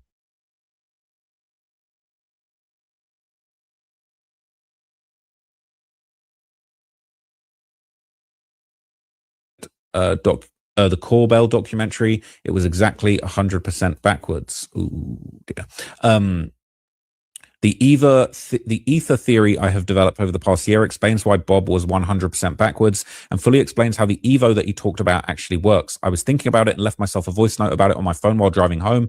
It got surveilled and now I'm dead meat. It's real bad. I got myself on a kill list by leaving myself a surveillable note on my own phone about the actual role of element 115 in the craft, according to my ether theory. Oh my God, I've never been so scared in my life. I did not off myself, consulted with Bill and the retired general I've been working with. They both agree that the threats are not coming from any government threats. They're most likely coming from a private entity with a whole lot of cash that is hired with some domestic mercenary goons to harass me to death. It's like the American version of the Wagner Group is on my ass right now for it real bad. This is insane. There's a couple more messages I'm going to show you. So he said, have spread this message to many people, most likely the same assholes who have effed you over real hard many times for years now. Not Russia, not China, not USG. Most likely US domestic contractors have been messing with us all this whole time. Probably the same people who effed you up in Hawaii, more motivated by whether your or my IP eats their lunch from multi-billion-dollar contracts versus being motivated by national security concerns. So she's basically saying she's discovered technology that's so good that the private companies are going to lose money. And, you know, they care more about their profits and their billion-dollar profits, getting her out the way to protect that, than the national security benefits of this technology actually going to the government up the chain.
Sorry, guys, I was muted. Sorry. So, yeah, I was muted because I was yelling at my dogs. Not yelling. I'm not yelling at them. So she was working on, well, they referenced element 115 there. And that's like the famous thing that Bob Lazar talks about all the time. I'll say this again. I just said the whole spiel. I wish I would have looked at the comments before. So imagine if there was a box that you could purchase and you could plug it into your home and it just provides power to your home. Purchase the box for $1,000 or whatever, and you have infinite power for the rest of your life. Never have to pay for energy again. And the same device could power a vehicle. It could power a building. It could power pretty much anything. Trillions of dollars would be lost by energy companies. I mean, I can't even think of the implications of individuals being able to have free energy, essentially. So that there's a lot of people talk about that if anybody that's working on the whole free energy thing, that if they discovered a device or they discovered a way to actually make infinite power, that they're dead meat, basically. And that's kind of what this chick was working on. So interesting. We'll go to another article here. This is from the California Post. So, trove of leaked documents prove U.S. lab where missing scientists worked was studying UFOs, documentary claims. So this guy has been on Joe Rogan. This is it Jeremy? Not Jeremy Corbell. That's a different guy. Anyway, a trove of documents from the now dead cybersecurity chief of Los Alamos National Laboratory, where 2 of the 11 missing or dead U.S. scientists worked, purport to show the U.S. government secretly conducting UFO-related experiments for decades, according to the new documentary. It is Jeremy Corbell. Reporter Jeremy Corbell claims in an upcoming flick, Sleeping Dog, that he received the valuable classified documents from the son of the deceased ex-cybersecurity chief at the highly secretive New Mexico lab. Throughout my work as a journalist, I've become a central clearinghouse for sensitive, unidentified aerial phenomena material in my reporting, Corbell said to the Post. It is now routine for families of deceased insiders to contact me with hidden documents their loved ones left behind, he said. This kid, after his dad passed away, starts going through his effects and realizes, oh, this is some heavy stuff, Corbell said in the documentary, which was previewed by the Post. I start noticing, sorry, my dogs are playing behind me. I start noticing I know some of these names. I know some of the scientists personally, and they never told me that they did the studies on UFOs, said Corbell. The identities of the lab chief, his son, and the scientists are withheld in the documentary for safety concern. The film is slated for release on May 17th. The Out of This World leak contains internal memos, drawings, and Polaroids, according to Corbell. Polaroids, this must be some old documents. These documents provide absolute confirmation that the U.S. government has maintained a secret decades-long program to uncover the intent and origins of those piloting UFOs, Corbell said. One document shows the agenda of a high-level, all-day meeting on April 24th, 1991 at Los Alamos, where representatives from the Central Intelligence Agency, National Security Administration, Navy, and Army met to discuss the investigation into atmospheric anomalies. The discussion included the 1987 Gulf Breeze UFO incident in Florida and the Belgian UFO wave in 1989, the document lays out. Other issues addressed in the meeting were Soviet offerings and development of sensors and how to interface with the civilian sector, i.e. universities such as MIT and Stanford. The highly secretive Los Alamos lab, founded by father of the atom bomb, Robert Oppenheimer, that's where they created the first nuclear bomb, was Los Alamos lab, that's how Los Alamos was created, has had 2 former employees vanish without a trace within the last year. Retired engineer Anthony Chavez was last seen on May of 2025. He disappeared while going for a walk. The 17-year-old left both his wallet, keys, and his keys at home, and his body has not been found despite weeks of searching. So that's just like the exact same thing that happened to McCasland. So it's just freaking bizarre. Can I play this? I can. I'm not going to play the. Yeah, I don't want to play the trailer because it might have music in it, and I don't want YouTube to ding me. Melissa Cassius, 39, worked as an administrative assistant at the lab and disappeared in June of 2025 after dropping lunch off to her daughter. Cassius, whose husband also works at Los Alamos, was last seen on surveillance footage walking along a highway alone. Both Cassius' home phone and work phone were reset to factory settings and left at her home, according to authorities. So who'd factory reset their phone before vanishing?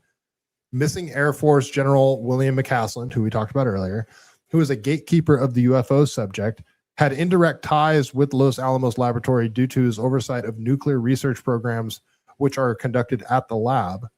President Trump acknowledged the troubling trend of missing U.S. scientists on April 16th, saying to reporters on the South Lawn, "I hope it's random. Some of them are very important people, and we're going to look at it over the next short period of time." And everybody's speculating that if there is something nefarious going on with these disappearances and deaths of these scientists, that it probably is the U.S. government behind it. So I guess we're investigating ourselves. Isn't that reassuring? So we'll see. So this guy too.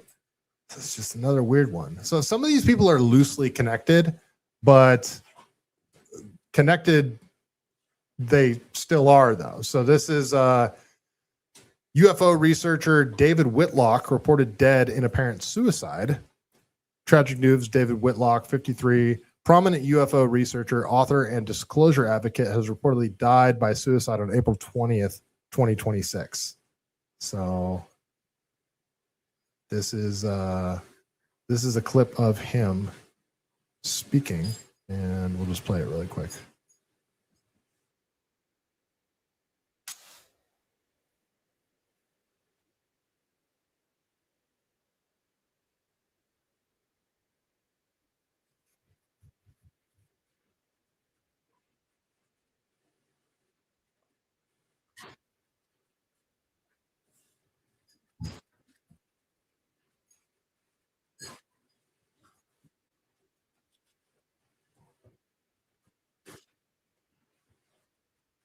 So yeah, apparently he killed himself.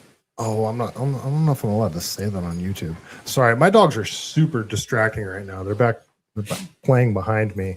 This was so much easier before I had a second dog.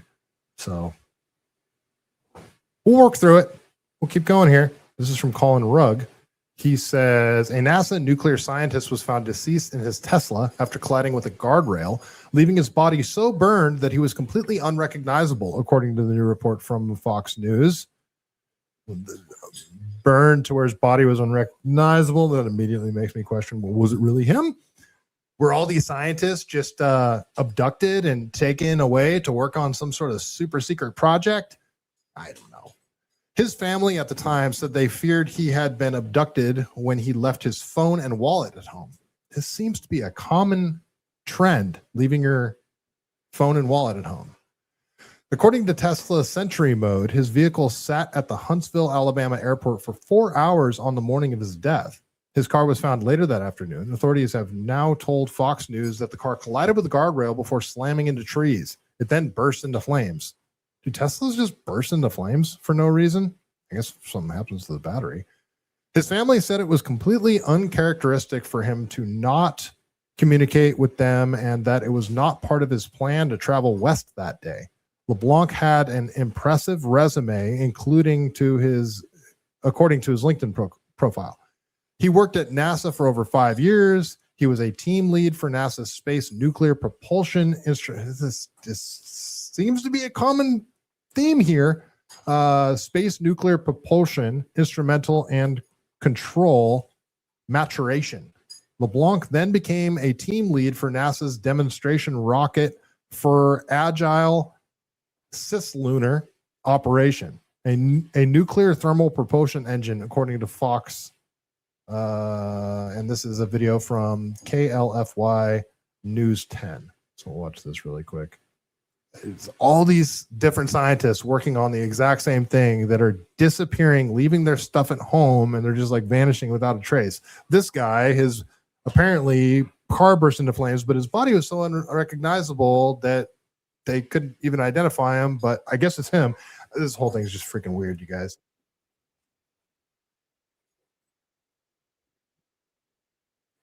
Oh man, jeez, I need to read the chat more. Thanks, thanks, Matty Bracco. No audio on from me. Your browser has lost connection to your screen share. Okay, stand by, folks. All right, let's stop sharing. I'm gonna reshare again. Matty Bracco, you can still hear me, right? Like I still have audio. Let's see. You guys, can someone let me know if you can hear me? That's frustrating. All right, let me play this clip. Let me know if I have audio. I should now. Joshua Leblanc grew up in New Iberia, but he was working in Huntsville at NASA as an electrical engineer. His family reported him missing earlier this week. His car was found Tuesday afternoon, 2 hours away from his home with no signs of him anywhere. Joshua Leblanc was well known in New Iberia, where he graduated from Catholic High and later attended and graduated from UL Lafayette. His family tells me he last communicated with them at 4:32 a.m. Tuesday. They also told me he never showed up for a job that he loved that morning as well. What we do know about his disappearance is this. Alabama authorities did track his blue Tesla Model 3. According to the Tesla car data, it stopped for 4 hours at the Huntsville International Airport, which is about 12 minutes from his apartment. The data shows his car left the airport, traveled west on Alabama back roads before crashing in Florence, Alabama. Tuesday, 2 p.m., the car was discovered and a body inside, but the body was found burned beyond recognition, according to family members. But the case has only raised more questions. LeBlanc's phone, his personal belongings, and even his dog were all left behind in his Huntsville apartment. All right, nobody's going to just... Okay, sorry, dog person here. Family members say the detour and disappearance don't match anything Joshua had planned for that day, and now they believe he may have been abducted from his home. Okay. His body being burned so bad it was unrecognizable is the really weird thing for me here. So, this is from Patrick Webb. He says, breaking UFO whistleblower Matthew James Sullivan, who agreed to testify before Congress on alleged secret government UFO programs, died of an accidental overdose, per the New York Post. And this is like a map that shows where everybody has gone missing from. So I've only covered like 4 of the people. There's like 15 of them. And again, watch that Stephanie Harlow episode that she put together. She covers this stuff very well. Let me go to a smaller. Hey, sorry, these dogs. Jeez, hold on.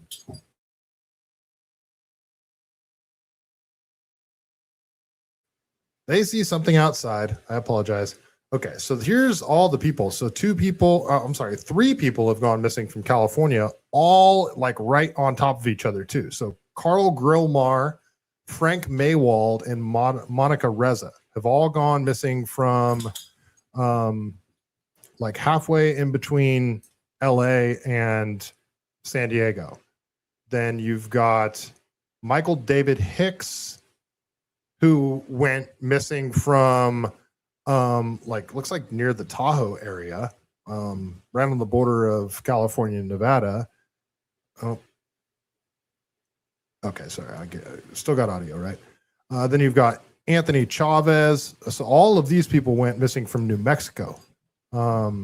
Anthony Chavez, Melissa Cassius, Stephen Garcia, and William McCasland. Oh, I thought William McCasland went missing from California. I guess that he was from New Mexico. And then you've got the Amy Eskridge. She was the one that was sending messages to herself about the free energy stuff that I was talking about, the Element 115 stuff. She went missing from Alabama. And then 2 people have gone missing from Massachusetts, and that's Jason Thomas and Nuno Lorario. Melissa Cassius, Stephen Garcia were both so yellow. They're both missing. Amy Eskridge is dead. Carl Gromar is dead. Frank Maywald is dead. Monica Reza, they have her marked as dead, which is weird because she seems to still just be missing. I guess they pronounced her dead. And then Nuno Lorario and Jason Thomas are both dead as well. So all of these scientists working on not the exact same thing, but in some cases the exact same thing. And in every case, there's extreme overlap with what they've been working on. So super freaking bizarre, you guys. Extremely bizarre. Here's a clip of Trump talking about it. This is the clip that they referenced in the California Post earlier when he was talking on the South Lawn. So let me share this instead. All right, here's Trump was finally asked about it, and then they said, we're going to investigate ourselves, basically.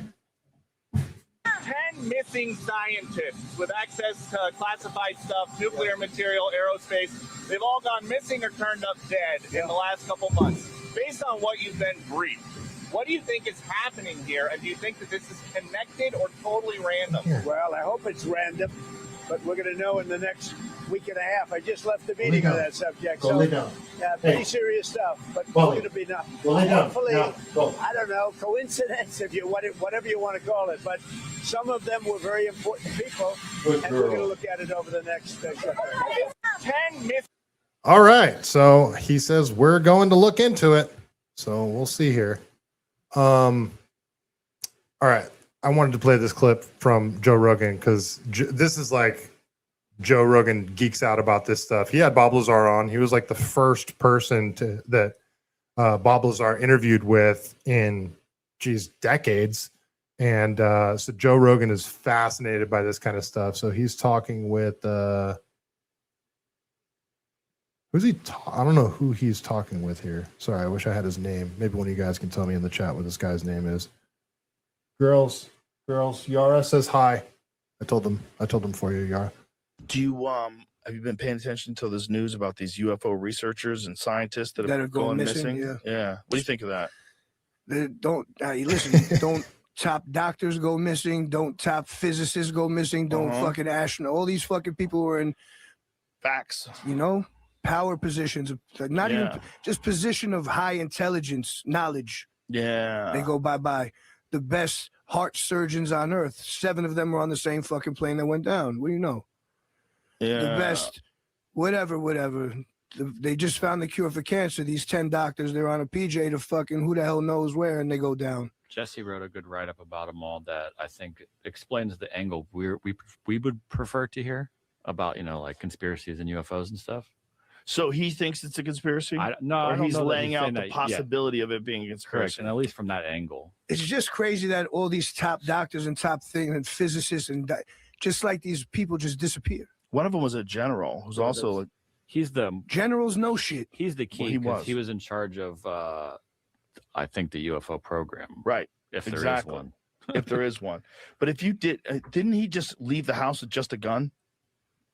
I don't. Yeah, it's on the screen what he left with. He took a red backpack, his wallet, and a .38 caliber revolver. Left behind his phone. He left behind his phone. And His wife reported him missing within 3 hours, despite FBI involvement. Air Force.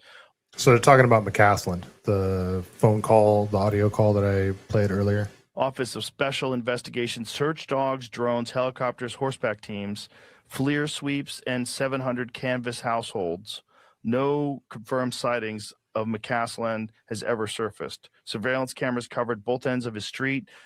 None captured his direction of travel. After weeks of searching, the only item recovered was a gray Air Force sweatshirt a mile east of his house.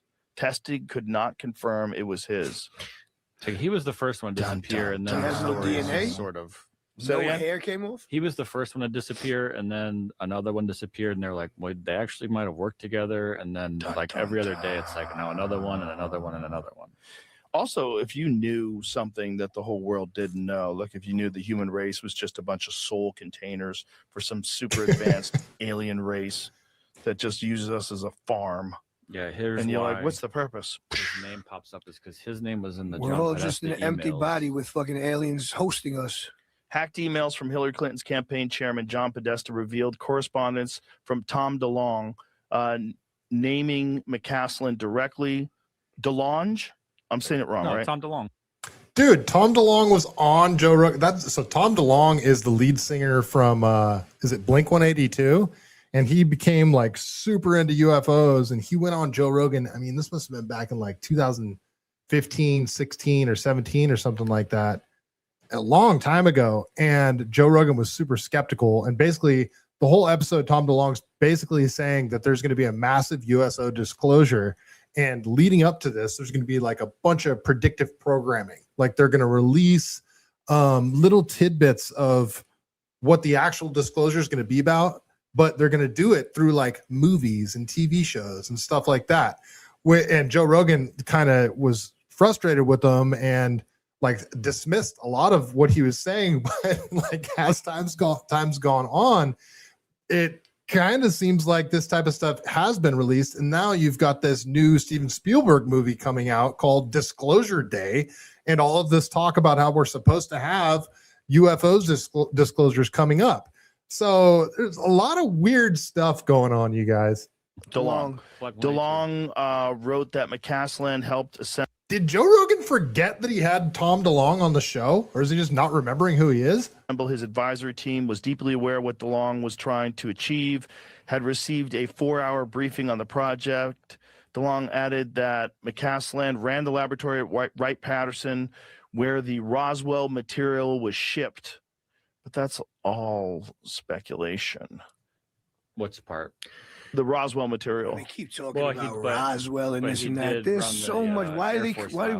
Why is it always like focused on that shit? We don't have Sorry, headphones bro. on. Say it again. He did run. It was in charge of the Air Force lab at Wright Pat. That's why it's linked to the Roswell material. That could be the Roswell material could be the part you put in parentheses, but he did run that lab. It's all very interesting because that is the lore was that's where the wreckage was shipped.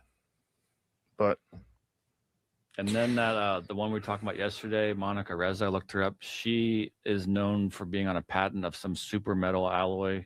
I was looking that up yesterday. That doesn't mean anything specifically, but this is the lady that vanished. Right. She was the lady that was hiking. Her friend turned around, saw her, kept hiking, said something to her, kept hiking, turned around a little while later, and she was gone. Yeah, no one ever found her. Co-invented an alloy called Mondaloy, which is what's crazy is they have her listed as deceased. So that's kind of bizarre because they never found her body. Used in rocket engines currently. Dun dun dun. Come on. And maybe working on some new shit. Uh-huh. Maybe. I mean, those people who got those patents for all those metal, like the fucking guy who got the patent to the clip that turns the gun into an automatic, or the that's that shit. Right. Those little components turn bigger things into like super situations. Well, this is like a crazy alloy for spaceships. Yeah, like, but just kind of weird need that. Of course, but it's kind of weird that lady is a lady that goes missing. So if you were a competitor country, I could see why you'd want to take out one of those scientists. Oh, this stuff's so weird, you guys. But what's crazy is it's not just American scientists that are going missing. So apparently, this is also from the Daily Mail. Chinese military scientists have been dying mysteriously as 11 nuclear and space experts die or go missing. At least 9 scientists have mysteriously died. Let me go to a different screen here. At least 9 scientists have mysteriously died in China as speculation grows over the deaths and disappearances of 11 American scientists. In many of these Chinese cases, the causes of death are recorded as accidents, sickness, or unexplained incidents. And while these explanations appear straightforward individually, taken together, they are drawing increased scrutiny.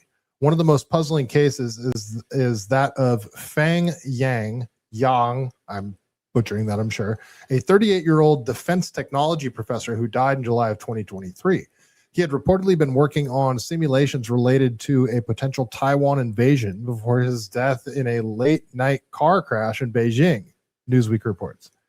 Official accounts state that Fang had been leaving a work meeting when the crash occurred around 2:35 a.m., but speculation grew after his obituary described the scientist as having been sacrificed while performing official duties, wording that some observers found unusual for what was described as a traffic accident.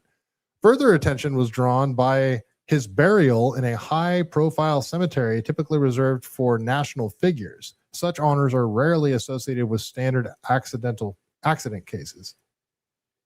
Memoria. Reports point to at least 9 similar deaths of Chinese scientists in recent years. Many of them were working on highly sensitive fields, including military artificial intelligence, space defense, and hypersonic weapons. Among them was Zhang Xiaozhen, I'm butchering that too, a space expert who died in a reported car accident in December of 2024.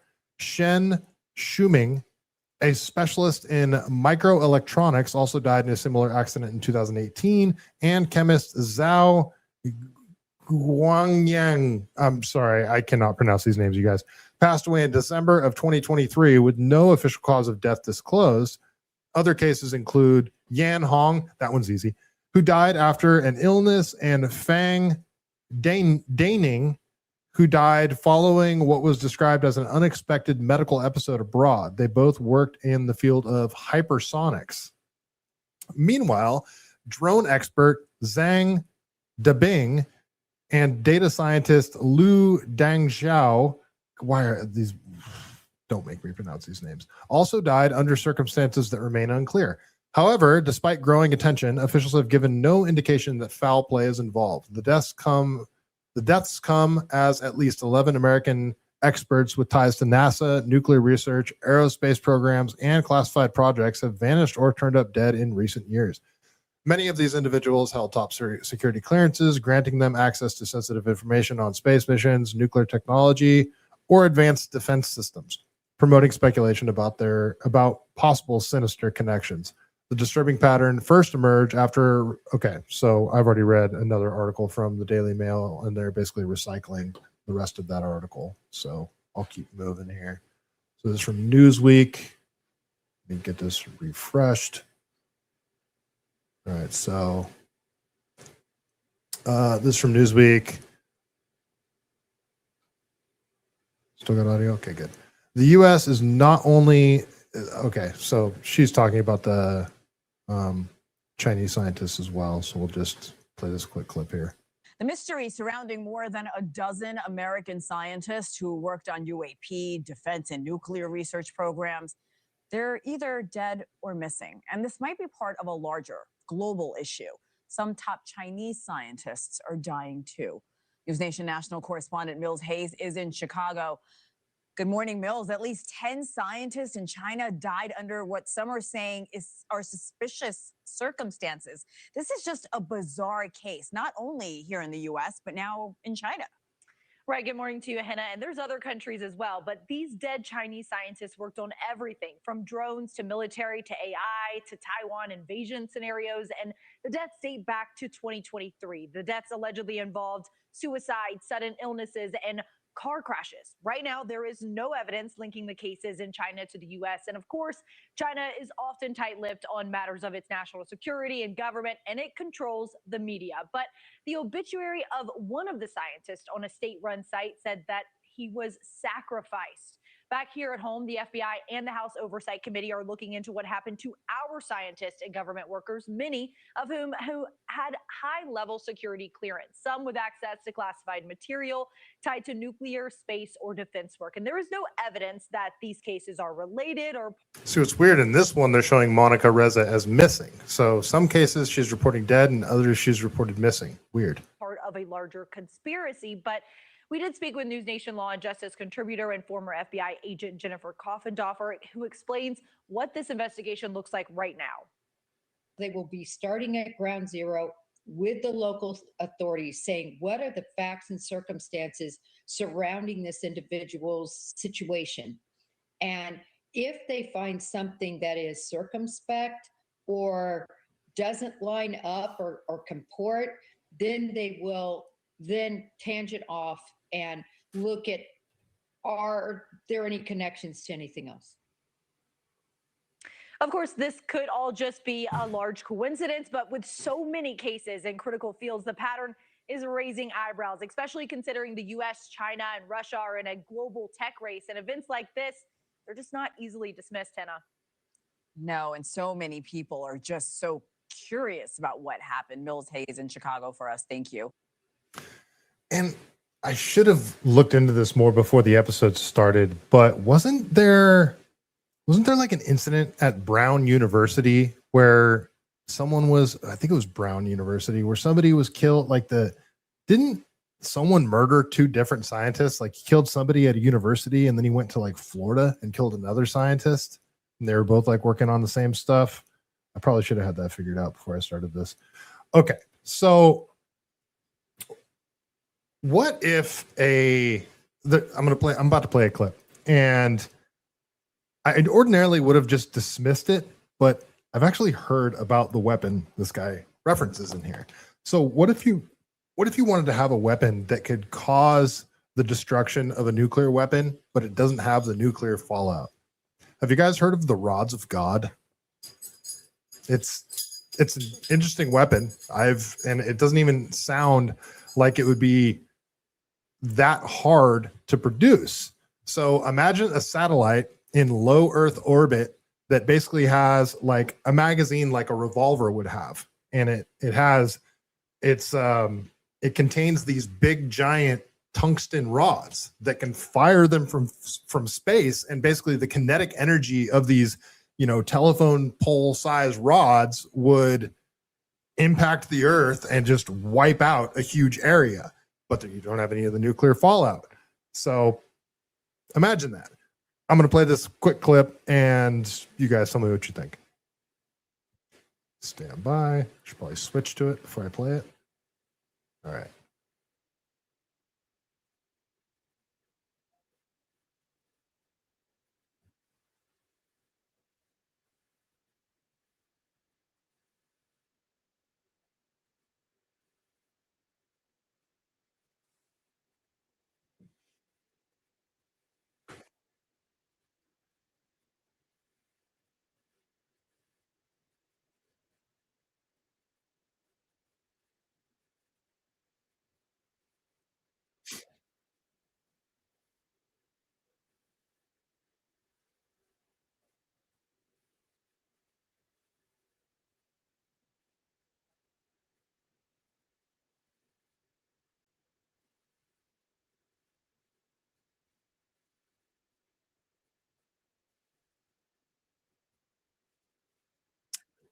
God damn it again. Sorry. StreamYard's jacking up on me. I got to unshare and reshare.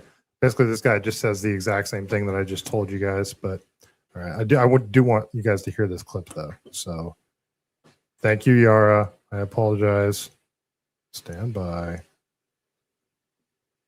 All right, I think it's this one. Yep. Okay. Let me know if you guys have the audio now. The reason the scientists have gone missing is because they were all a part of building the military secret weapon, Rods from God, aka Project Thor. It's a satellite hovering in space with rods the size of a telephone pole, around 20 feet long and 1 foot in diameter. And it is made with one of the densest metals on Earth. It's called tungsten. Also, I do know that metal has an extremely high melting point, allowing it to make its way through the atmosphere. It strikes with the force of a nuclear bomb, but has zero nuclear fallout. It's all based upon kinetic energy.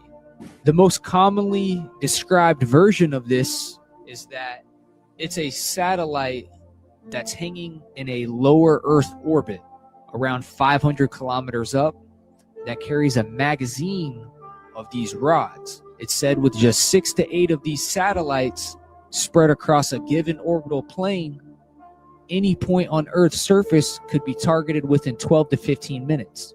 So just because you take one out does not mean that you're completely covered from a specific area, because how it works is they're just going off where it's orbiting at that exact time, and then when it's over that spot, that's when they drop the metal rod. So yeah, these people were supposedly working on this. Now, here's the thing that gets tricky. Maybe do these people know this is about to be a rod of God warfare? Do other countries have this orbiting also? Are they going into hiding? Are they going in bunkers? Now, a perfect example to get a visual on how this works. There's a G.I. Joe movie that showed an example of this weapon and how it works. I'll play the clip. Do you remember what I said earlier about Tom DeLonge saying that they're going to be doing slow releases of things using movies and TV shows to do this kind of thing? And I mean, it sort of makes you think about how Trump talks about wiping civilization off the map in Iran right now. So it's just, I'm not saying this is exactly what's happening, and I don't see how these scientists are tied directly to this weapon, because they were working on, you know, jet propulsion and nuclear science and that sort of thing. So I don't see how this ties in, but I'm not just going to completely dismiss this guy. Now you're looking at an advanced weapons system we call Project Zeus. Project Zeus, and he says the tungsten rods thing is called Project Thor. So it's just, I think Top Gun also, that movie Top Gun, it was predictive programming, especially if you go back and watch Top Gun Maverick, the most recent one that came out, what their target was, a underground nuclear facility that they had to take out. And a lot of people are speculating that they never name who the actual country was in that movie, but it sure looks like Iran. There are 7 Zeus satellites orbiting Earth. Each satellite contains 10 hollow platinum tubes filled with a tungsten rod. Zeus, satellite 1A, approaching London. Ordnance live and loaded. Awaiting drop authorization. Now, to direct the rod to its target, we don't launch it, fire it. Satellite 1A, we have remote launch authorization. 3, 2, 1, drop.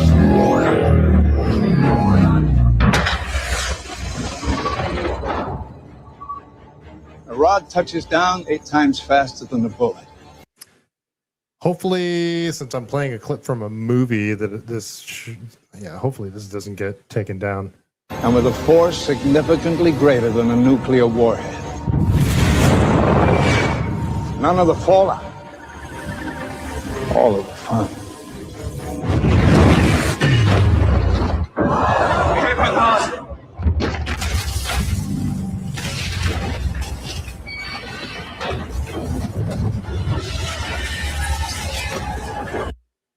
Yeah, this episode is probably going to get taken down because I just played a movie clip at the very end of it. So I might have to edit this, but you guys get the picture. So that's what he's talking about.